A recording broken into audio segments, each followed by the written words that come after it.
Hello friends, rapid revision series में आप सभी का स्वागत है, जहां पर हम डिस्कस कर रहे हैं आपका आरसीसी। आज हम कवर करेंगे आपका stress strain curve of concrete के बारे में। अगर हम यहां पे कंक्रीट की प्रॉपर्टीज के बारे में जानते हैं तो कंक्रीट किस टाइप का मटेरियल है सर? एक प्रकार का ब्रिटल मटेरियल है। और ब्रिटल किस नेचर का होता है सर? स्ट्रॉन्ग इन कंप्रेशन होता है और वीक इन टेंशन होता है। इसको हमने अपने प्रीवियस लेक्चर्स के अंदर डिस्कस कर लिया है। ये थोड़ा सा यहाँ पे हम इसका ग्राफिकल रिप्रेजेंटेशन देखेंगे जो कि आपके एग्जाम ओरिएंटेड होने वाला है। क्लियर है?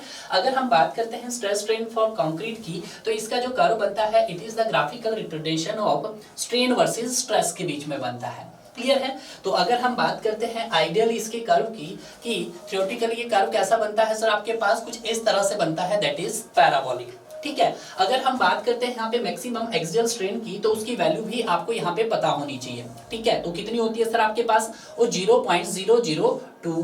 क्लियर है? मैं इसी तरह से यहाँ पे डिफरेंट वैल्यू ले सकता हूँ। जैसे यहाँ पे हो सकती है मेरे पास 0.003 हो सकती है, और ये आउटडोर मैक्सिमम फाइबर तक कितनी जा सकती है सर? 0.0035 तक जा सकती है। क्लियर है? तो अगर हम बात करते हैं कि जो मैंने कर्व जो आपको ड्रॉ किया है, फॉर एग्जांपल किसी mx ग्रेड का किया है। अब यहाँ पे जो mx ग्रेड है ऑब्वियसली मेरे पास सपोज करो m30 ग्रेड का है। जैसे जैसे मैं यहाँ पे क्या करूंगा, ग्रेड ऑफ कंक्रीट को डिक्रीज करूंगा, तो जो मेरा ये कर्व बनेगा वो कुछ इस तरह से बनता जाएगा, कुछ इस तरह से। तो यहाँ पे सपोज करो मैंने my ग्रेड ले लिया है और यहाँ पे मेरे पास mz ले लिया है। ये मेरे पास असेंडिंग कर्व है और ये मेरे पास डिसेंडिंग कर्व है। क्लियर है? तो यहाँ पे अगर मैं इसको लिखना चाहूं, this is the descending curve, descending curve है मेरे पास ये, और ये मेरे पास कौन सा है सर? ये आपके पास असेंडिंग कर्व है। कौन सा? असेंडिंग कर्व है। तो एक चीज आपने यहाँ पे ध्यान रखना कि जो कि एग्जामिनर में पूछी जा सकती है इंजीनियरिंग सिविल सर्विसेज में, कि जैसे जैसे सर हमारा ग्रेड ऑफ कंक्रीट का ग्रेड क्या होगा? डिक्रीज होगा, वैसे वैसे आपका स्ट्रक्चर्स का एलोंगेशंस क्या होगा? ज्यादा होगा। यानी कि ये कर्व का एलोंगेशंस आपको कैसे मिलेगा? ज्यादा मिलेगा। तो अगर मैं यहाँ पे लिखना चाहूँ कि डिसेंडिंग पार्ट कर्व मोर स्टीपर देन, तो आप लिख सकते हैं descending part of the curve is more steeper than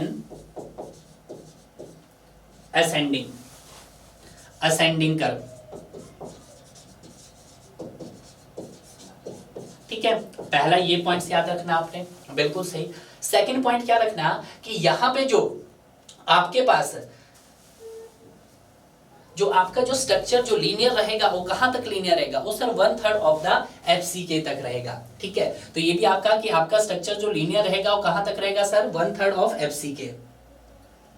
ठीक है, तो ये भी उसने आपको बताया था, तो मैं इसको बता देता हूं। आप यहाँ पे इसको ड्रॉ कर सकते हैं कुछ इस तरह से।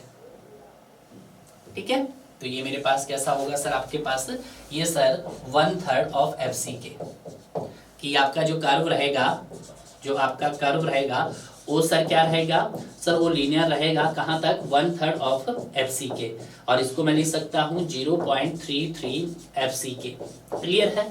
ये पॉइंट्स आप ध्यान रखना है क्योंकि एग्जाम के अंदर पूछा जा सकता है। और अगर मैं बात करता हूं मैक्सिमम एक्सियल स्ट्रेन की, वो कितना रहेगा सर? यहाँ पे मैक्सिमम एक्सियल स्ट्रेन वो रहेगा आपके पास 0.002 एप्सिलॉन। क्लियर है? ये बात आपको ध्यान रखना है। थोड़ा सा इसका एक आइडिया था कि जो आपका आइडियली कर्व होता है वो कैसा होता है सर? आपके पास पैराबोलिक होता है। बट जब हम बात करते हैं एज ए IS 456-2000, अब हम किसके अकॉर्डिंग बात कर रहे हैं? IS 456-2000 के अकॉर्डिंग हम बात करें, क्योंकि हमें कोड की स्टडी से ही पता लगाना है। तो ये तो आप सभी जानते हैं कि जो स्ट्रेस स्ट्रेन कर्व बनता है कुछ इस तरह से बनता है। तो देखिएगा यहाँ पे स्ट्रेन की दो वैल्यू इन्होंने डिसाइड की है, एक आपके पास 0.02 और एक आपके पास 0.0035। यहाँ पे जो एक्सियल कंप्रेसिव स्ट्रेन रहेगा वो कितना रहेगा सर? 0.002 रहेगा, और आउटर मोस्ट फाइबर पे जो मैक्सिमम कंप्रेसिव स्ट्रेन रहेगा वो कितना रहेगा सर? 0.0035 रहेगा। तो अगर हम बात करते हैं यहाँ पे जो ये कर्व बना है, देखिएगा फर्स्ट कर्व पैराबोलिक बना है अप टू 0.002 और 0.0035 तक कैसा रहा सर? आपके पास कांस्टेंट था। तो इस स्ट्रेंथ को हम क्या बोलते हैं? कैरेक्टरिस्टिक स्ट्रेंथ बोलते हैं। कैरेक्टरिस्टिक स्ट्रेंथ को इसने लिखा है FCK, तो मैं पूरा लिख देता हूं, कैरेक्टरिस्टिक्स स्ट्रेंथ। ठीक है, शॉर्टकट में लिख देते हैं। इसको क्या बोलेंगे सर हम? कैरेक्टरिस्टिक्स स्ट्रेंथ बोलेंगे। अब उसके बाद उसने क्या किया होगा, बहुत सारे एक्सपेरिमेंट उसने फॉलो किए और एक्सपेरिमेंट के बाद उसने एक और स्ट्रेंथ निकाली, जिस स्ट्रेंथ को उसने नाम दिया सर 0.67 एफसी के। इसी स्ट्रेंथ को क्या बोला जाता है? स्ट्रक्चरल स्ट्रेंथ ऑफ कंक्रीट बोला जाता है। क्या बोला जाता है sir? Structural strength of concrete बोला जाता है। तो मैं लिख सकता हूं स्ट्रक्चरल स्ट्रेंथ ऑफ कंक्रीट बोला जाता है, ठीक है। उसके बाद उसने क्या किया, अब जो आपके पास यहाँ पे मटेरियल का यूज किया गया होगा, हम किस मटेरियल की बात कर रहे हैं? कंक्रीट की बात कर रहे हैं। आप सभी जानते हैं कि कंक्रीट का जो फैक्टर ऑफ सेफ्टी होता है वो ज्यादा होता है स्टील के कंपेयर में। कितना होता है सर? वो 1.5 होता है। तो अगर मैं बात करता हूं यहाँ पे फैक्टर ऑफ सेफ्टी की, फैक्टर ऑफ सेफ्टी या पार्शियली सेफ्टी फैक्टर बोल दो आप कंक्रीट की, तो कोलैप्स की कंडीशंस में, कोलैप्स की कंडीशंस में आपकी कितनी रहेगी सर? 1.5 रहेगी। और सर्विसिबिलिटी की कंडीशन में, सर्विसिबिलिटी की कंडीशंस में ये कितनी रहेगी सर आपके पास? ये सर 1.0 रहेगी। तो अभी जो हम बात करेंगे, हम ड्यू टू कोलैप्स से रिलेटेड बात करेंगे, ठीक है। तो अगर यहाँ पे मैं फैक्टर ऑफ सेफ्टी या पार्शियली सेफ्टी फैक्टर 1.5 डाल दूं, तो यहाँ पे ये कैलकुलेट करके मुझे क्या मिलेगा आपके पास स्टूडेंट? ये मिल जाएगा 0.45 एफसी के मिलेगा, यानी कि कुछ आएगा आपके पास 0.446, मैंने राउंड करके लिख दिया है 0.45 एफसी के। इसी स्ट्रेंथ को इसने क्या नाम दिया? इसी को बोला जाता है डिजाइन स्ट्रेंथ। क्या बोला जाता है? डिजाइन स्ट्रेंथ बोला जाता है। क्लियर है? तो यहां से दो क्वेश्चंस पूछने बहुत ही पॉसिबल बनते हैं कि जो स्ट्रेस स्ट्रेन कर्व होता है कंक्रीट का वो कैसा रहता है। तो stress strain curve of concrete जो रहता है वो देखिएगा, मैं यहीं पे लिख रहा हूं, वो कैसा रहता है सर आपका?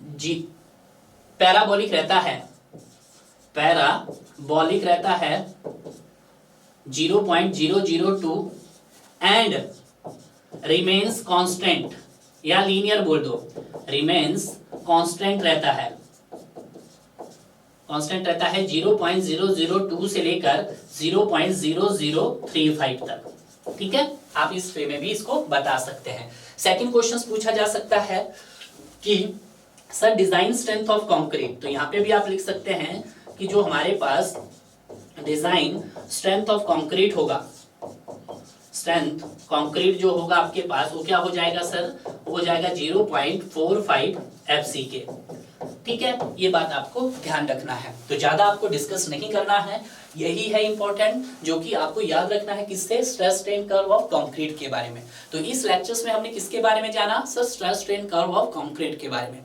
अगले लेक्चर्स में भी जानेंगे हम स्टील के बारे में, टाइप्स ऑफ स्टील देखेंगे पहले, और उसके बाद हम देखेंगे उसका stress strain curve for steel के बारे में। क्लियर है? तो मिलते हैं हम आपको नेक्स्ट लेक्चर में, तब तक आप इसी तरह से पढ़ते रहिए और आगे बढ़ते रहिए।